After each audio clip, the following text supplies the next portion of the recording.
kebebasan kita itu melanggar hak asasi manusianya orang lain. Kan setiap manusia juga punya hak asasi, jadi nggak boleh dalam dalam masyarakat Indonesia, dalam Islam, kita dengan dalih hak asasi manusia kemudian berlaku seenaknya, ya nggak boleh, ya nggak boleh.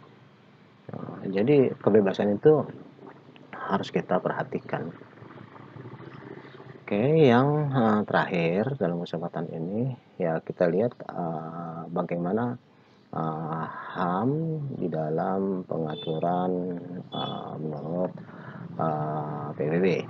Ya, kita tahu bahwa PBB merupakan suatu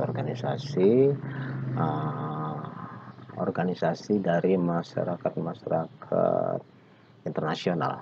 Ya. Nah, di dalam PBB ini HAM, hak asasi manusia itu adalah diatur di dalam Universal Declaration of Human Rights, ya, sebagai salah satu dokumen PBB.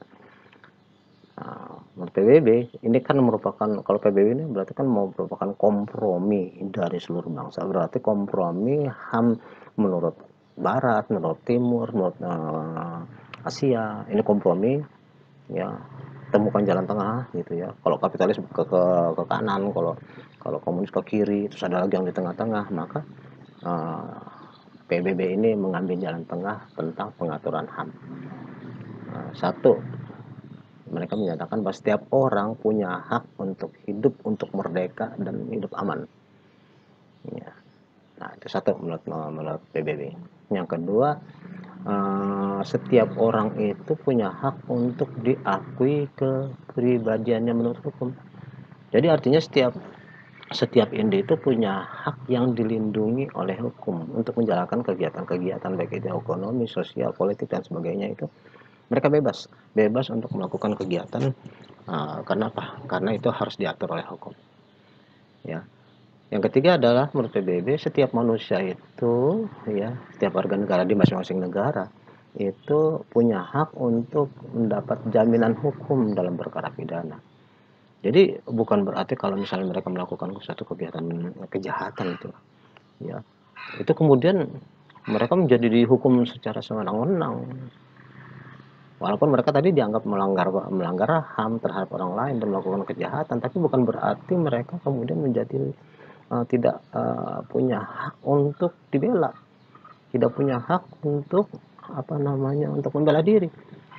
Apalagi dalam ilmu hukum kita ketahui ada suatu asas yang mengatakan orang itu dianggap tetap tidak bersalah sebelum ada putusan hakim yang berkekuatan hukum tetap. Jadi demikian seseorang yang diduga melakukan kejahatan tetap dianggap tidak bersalah sampai putusan hakim jatuh. Dan putusan hakim itu kan kita tahu juga bertingkat-tingkat. Mulai dari pengadilan negeri, kemudian pengadilan tingkat tinggi, kemudian kasasi, kemudian ada lagi PK, peninjauan kembali. Nah, kalau sudah berkekuatan hukum tetap, barulah seorang itu dinyatakan bersalah. Nah, ini maksudnya HAM itu melindungi bahwa orang tuh nggak bisa, walaupun dia sudah melakukan kejahatan, tapi langsung dihukum begitu aja, nggak, semuanya harus ada proses gitu maksudnya. Itulah sebabnya kita tahu bahwa dalam kasus-kasus misalnya seorang melakukan kejahatan, membunuh satu keluarga, ya, terus kemudian dia banyak suara yang ngapain sih dibela, untuk apa orang seperti itu ada pembelaan, ya tidak boleh, karena dia tetap harus mendapat pembelaan sampai dia dinyatakan bersalah oleh hakim, sampai perkaranya berkekuatan hukum tetap.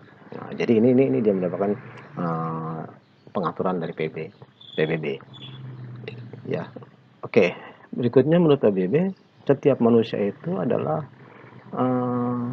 memiliki hak untuk masuk dan keluar wilayah suatu negara. Jadi dia boleh masuk ke suatu negara dan kemudian keluar dari suatu negara. Dia boleh jadi warga negara di satu tempat, keluar dari warga negara dia, atau sebaliknya dari luar, ya, bisa menjadi warga negara suatu negara. Anda misalnya nggak pengen lagi jadi warga negara Indonesia, terus pengen jadi warga negara Amerika, silahkan sepanjang memang mereka menerima.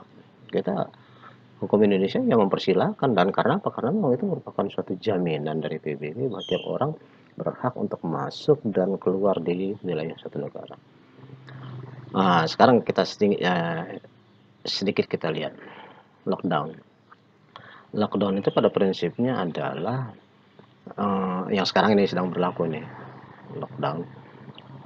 Pada prinsipnya orang tidak boleh keluar, dari luar tidak boleh masuk. Itu prinsipnya. Apakah ini melanggar? Kalau dilihat dari pelanggaran ya mungkin.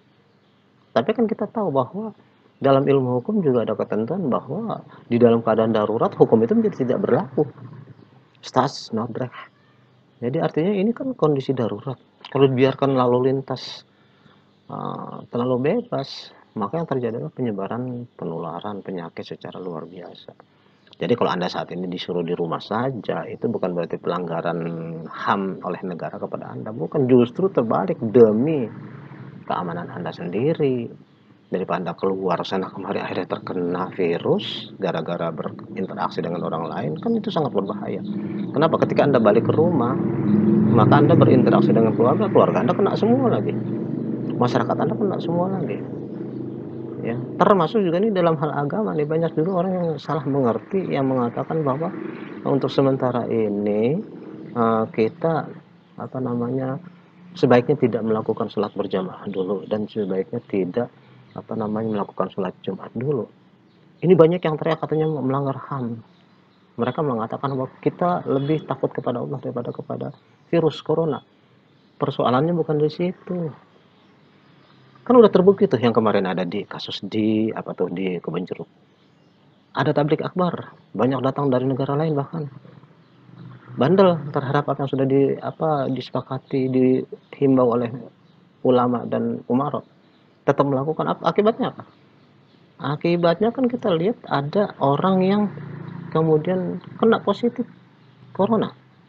Orang itu datang dari luar sudah positif, lalu kemudian dikhawatirkan menularkan jamaah, sehingga akibatnya apa? Jamaah itu dikarantina 300 orang loh, nggak lain-lain. Dikarantina dalam masjid, tidak boleh keluar. Sekarang sudah dipindahkan yang ke Senayan, Istora Senayan. Di sana juga disterilisasi. Jadi di sini kita melihat bahwa tidak bolehnya berkumpul itu tentunya dalam rangka mengamankan diri kita, mengamankan lingkungan kita, lingkungan jamaah kita dari bahaya corona. Bukan HAM, ini dalam keadaan darurat ini. Dulu kalau misalnya Anda dibiarkan berpikir seperti itu, nanti Anda sana kemari menularkan, atau Anda ditularkan oleh orang lain. Ya. Jadi ini pandangan yang harus kita luruskan. Apalagi kita ketahui bahwa dalam hal ini itu ulama sudah bersepakat dengan para pemimpin. Ingatlah, dalam Al-Quran disebutkan atiullah wa atiur rasul wa ulul amri minkum. Taatilah Allah, taatilah Rasul, dan taatilah para pemimpin di antaramu. Jadi kalau para pemimpin ulama dan umar bersepakat mengeluarkan suatu imbauan, jangan keluar, jangan dulu bikin sholat Jumat, jangan dulu sholat berjamaah, itu dalam melakukan perintah Allah jelas. Ulama dan umar kan gak mungkin sembarangan, mereka kan bertanggung jawab kalau salah keputusannya. Ini kita hendaknya jangan jadi karena HAM, karena hak asasi manusia, jadi soal lebih tahu. Apakah ilmu kita sudah melampaui mereka? Kan ulama mengerti hadis, mengerti Al-Quran, hafal hadis Al-Quran. Kita apa ya ngerti? Kadang-kadang kita banyak bicara tapi nggak ngerti masalah. Walaupun itu HAM, tapi ingat loh, seperti saya katakan tadi, bahwa yang namanya HAM di Indonesia itu bukan HAM seperti di negara barat. Kita punya hak untuk mengeluarkan pendapat, tapi kita harus berpikir bahwa pendapat kita itu membahayakan masyarakat atau tidak. Pendapat kita itu bagaimana? Nggak boleh kita sembarangan berpendapat kok karena kebebasan. Nggak bisa kayak gitu. Kalau Anda memang nggak suka dengan kebebasan ala Indonesia, ya silahkan pergi ke Amerika. Jadi warga negara di sana, itu pun HAM kan? Boleh kan buat PBB. Oke ya? Oke. Kemudian hak menurut PBB juga hak untuk mendapat hak milik atas benda. Hak untuk bebas mengemukakan pikiran dan perasaan. Nah ini tadi ini. Hak seperti ini terkait dengan ideologi masing-masing negara. Di negara barat oke, bagaimana? Di negara komunis gimana? Di negara Islam atau di negara Indonesia ada ketentuannya masing-masing, sesuai negara masing-masing dong. karena negara juga bertanggung jawab terhadap warganya. Bukan karena kemudian warganya dibiarkan bebas punya HAM, lalu kemudian seenaknya sendiri sehingga membebaskan orang, membahayakan orang, kan nggak boleh begitu. Oke, menurut PBB juga ada hak untuk bebas memeluk agama. Hak untuk bebas memeluk agama berarti juga hak bebas untuk tidak memeluk agama. Ya kenapa? Ya Islam sendiri juga membiarkan kok banyak tidak memeluk Islam, Allah nggak masalah. Hitungannya nanti aja di akhirat kan.